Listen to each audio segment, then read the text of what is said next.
Thank you, Benjamin, Philomena, Jason, Council General, Trade Commissioners, most important, friends, right?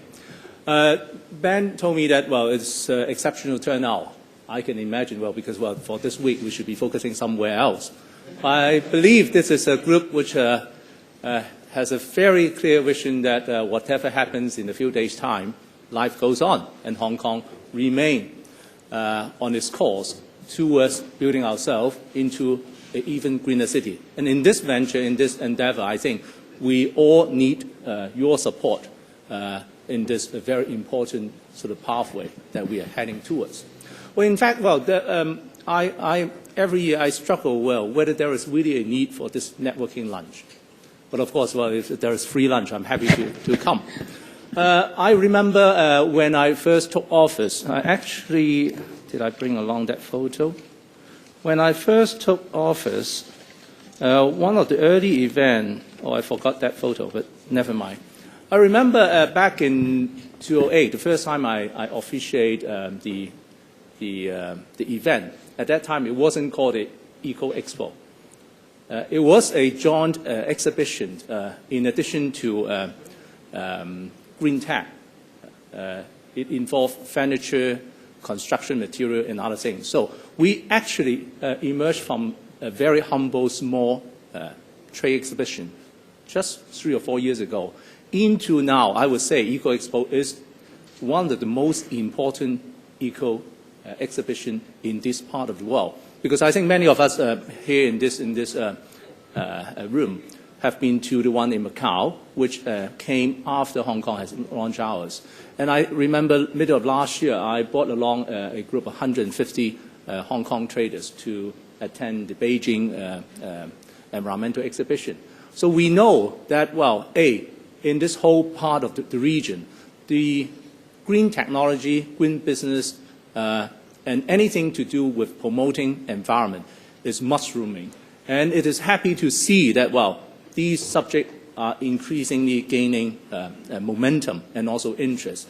And looking at ourselves, I think Ben just mentioned about the very encouraging figures from just a few dozen sort of participants a couple of years ago. We're now emerging into 200 plus and hopefully into 300 participants. It's highly internationalized. And when I chat with friends before the banquet started, a lot of people tell me that, well, it's getting momentum. You are people who have attended the Eco Expo in the past are encouraged to see that, well, it's being carried on. And in addition to incentive or support from different government, different chambers, the most important thing is people keep telling me that, well, the Eco Expo is where they can do business. I think it's for exactly this reason. I think we think we are doing the right thing. Well, a lot of people ask, well, then how does government contribute to this process? Because, well, if businessmen can do business, well, so what do you expect from government? I think when we look back in the last couple of years, I think we are seeing very clearly 3 distinctive directions which we believe Hong Kong has tremendous opportunity, not just becoming a green city of our own, but also can be a green hub for green tech, green business in this part of the world. The 3 distinctive attributes that we have, I think, are as follows. First, we are actually investing in our environment, particularly in improving it and also sort of building ourselves into a truly green city. Secondly, I think the policy are now putting into actual implementation. Thirdly, we are situated in a very interesting place where we can leverage on Hong Kong as a hub into the mainland. I think, well, these messages has been repeated in the past, but when we look about the notion of Hong Kong government investing for a better environment, I think certain figures often escape people's attention. Although it was mentioned year after year in the policy address in our budget, but people may not have realized that only in the past 3 to 4 years, we have in fact committed no less than 30 billion taxpayers' money in improving our environment. Now, 30 billion compared with other major infrastructure might not be a big figure, but when it turned into actual programs, actually it's no small scale. Now, these 30 billion are invested in what? In harbor treatment improvement facility, where we bring all our sewage into primary and beginning to the secondary treatment. This will also continue. This will involve over $10 billion in bringing a cleaner harbor. So it's on the sewage treatment. We are talking about the building of the district cooling system in Kai Tak. And if that's successful, we're going to repeat the same facility in West Kowloon in some new development areas. But the district cooling system in Kai Tak alone costs over $500 million. We're talking about building the world's biggest sludge treatment facility now in Zhangzhou, which hopefully will be completed by 2013. So I was told that, well, this investment is in fact an important one, and in terms of scale, it will be able to handle over up to 2,000 tons of sludge per day, which will greatly relieve the pressure of the sludge being put in landfill at the moment, and also as a major enhancement to our sewage treatment. We're talking about smaller scale, Eco Park, which we have experienced and now embarked into the second phase, which is now just fully occupied.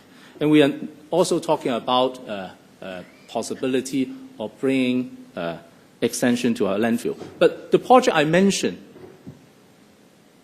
involve over 30 billion Hong Kong dollar in our budget. But when we look ahead, well, we are in fact continue to commit no less than 30 billion currently, which include the proposal to build organic waste treatment facility and also integrated waste management facility, both of which are of very significant scale. We're also talking about extending our landfill into the next phase. So you can see that in terms of resources, the government is investing a lot through the infrastructural development in equipping Hong Kong to be a cleaner and greener city.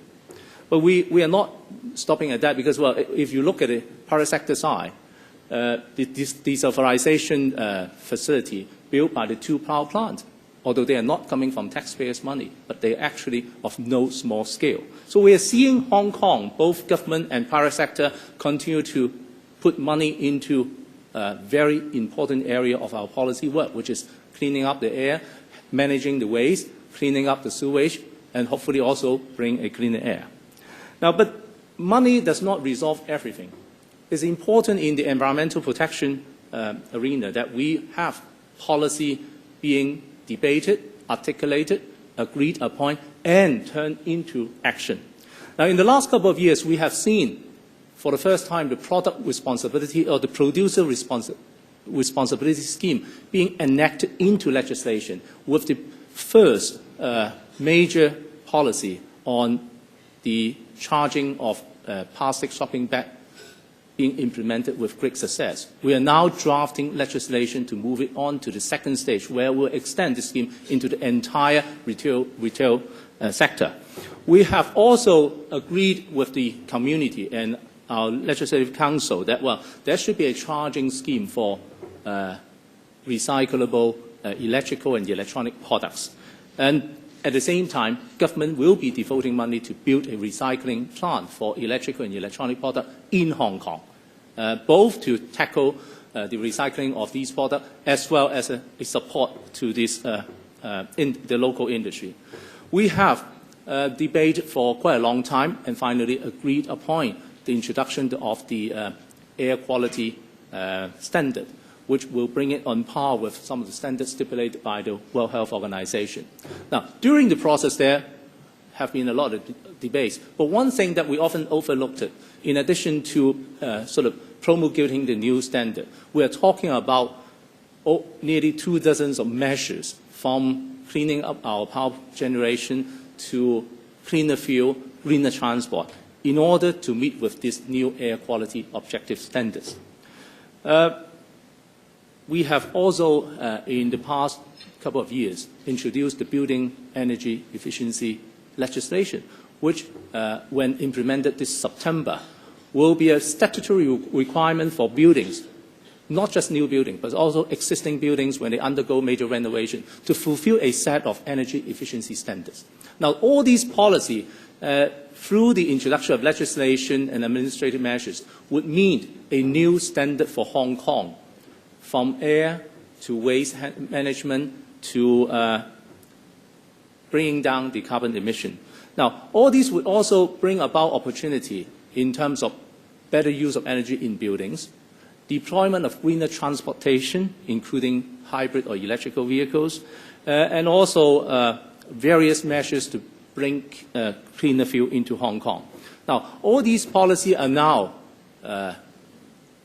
being put in solid foundation, and when they are fully implemented, they will certainly bring about changes. But in bringing about these changes, we need technology. We need partners in the private sector. So it will open up a lot of opportunities in all these areas. But in Hong Kong, I think we always look Hong Kong not just as a market of our own. We look at Hong Kong as a gateway into a much better market, and I believe that many of people in this room are having a very successful story in your own sphere. But one thing is very clear, that while the 12 five-year plan has in fact made a clear vision for the nation to go green. Put it simply, I think for the entire nation, the struggle between GDP growth and a better environment would never be a contradiction on its own. Rather, it must be a happy compromise. And I'm happy that, well, this green movement is in particularly signified in the regional development, which is much closer to home. 2 months ago, when the new governor of Guangdong, Zhu Xiaohua, came to host a spring reception in Hong Kong, he made it in his speech a very clear message. He said that, well, the province would not sacrifice the living quality of the environment of the region. The region doesn't mean only Guangdong province, but also Hong Kong and Macau, while pursuing economic development. He even said that they were prepared to let clean water and clean air take priority over GDP growth and the speed of development. So I think it's a very clear message. And in fact, in our daily and routine discussion with the Guangdong province, we are now extending our level of cooperation from the traditional remedial work like environmental protection to a much broader issues, including marine air emission, which wasn't in our agenda before. We are now also expanding to climate change, which we talk about building a low-carbon cluster of different cities. So I believe that, well, the vision is common and the determination is huge. And in the routine sort of a get-together, there's a very strong urge for Hong Kong and Guangdong and Macau to work together. And I think the common goal, as we have mentioned some years back, is to build a green and livable cluster of modern cities in this part of the world. So I think nothing is better than using the Eco Expo as a best demonstration of such determination. I think when we go to different green exhibitions or trade fairs, one very distinctive factor of the Hong Kong's Eco Expo is that it is both international as well as national. International in a sense, well, we all see in the past couple of years, we have a very strong presence of international companies in Hong Kong. But it's also very national in the sense that, well, the provinces, the cities in our nation, they're all eager to come to Hong Kong as the place where they are picking up the latest technology. And we have also made it a practice every year since 2009 that we'll invite mainland officials, both provincial and city governments, to come to Hong Kong. And last year, I think I have received over 250 officials coming to Hong Kong, and we made the occasion open to you all, that, well, you are able to mingle with them. Because we believe that, well, in pursuing a truly green region, we need not just government to government or business to business. We need government and businessmen who are able to sit down and talk about solutions which will answer a lot of questions both within the administration as well as in the community at large. So I think with all these beliefs, I think we might be talking to the converted, but it's important for policy to turn into action.